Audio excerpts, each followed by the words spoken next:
अच्छा सामने मोर भौणी माने अछंती नाचिबे मो सहित नाचिबे कि नाचिबे ए गाँ रे खुदुरुकुणी होछि तो खुदुरुकुणी ओसर जो लास्ट पाली रे नाचुचंती कि नाचु सेटा कोन बाबू देखै कि नाचिबे सेही तो काई तो जणा पडुनी नाचिबे कि आपन को गाँ वासी के मु नाचुची मते तो लाज लागु आपन को लाज लागी लागिबन जीपे तळु सही बेले भौणी माने कथा आसो हे जाओ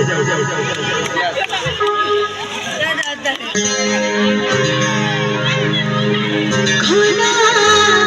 घाट बाजाजी दुरारा सफा सुरजी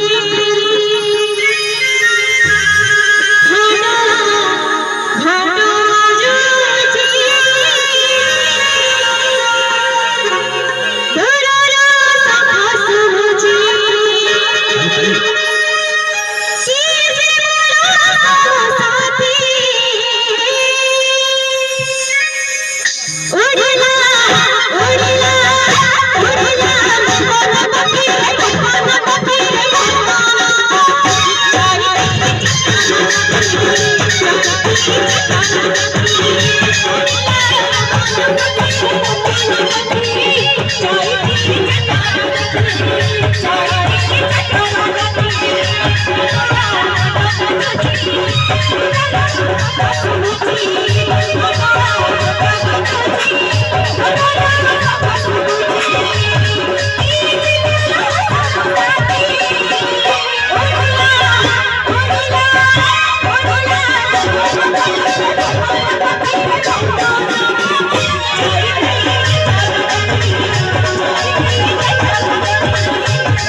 ଆଚ୍ଛା ଏଇ ଗାଁରେ କାଉଡି ହଉଛି ତ କାଉଡି ନେଇକି ଆପଣ ମାନେ ଯାଉଛନ୍ତି ତାହେଲେ ସେ କାଉଡି ପର୍ଯ୍ୟନ୍ତ ଦେବା ମା ମାନେ କହିଲେ ନାଚ ହଉନି ଆଉ ଟିକେ ସ୍ପିଡ ଦେବା ପାଇଁ ଆଉ କେତେ ସ୍ପିଡ ଯିବା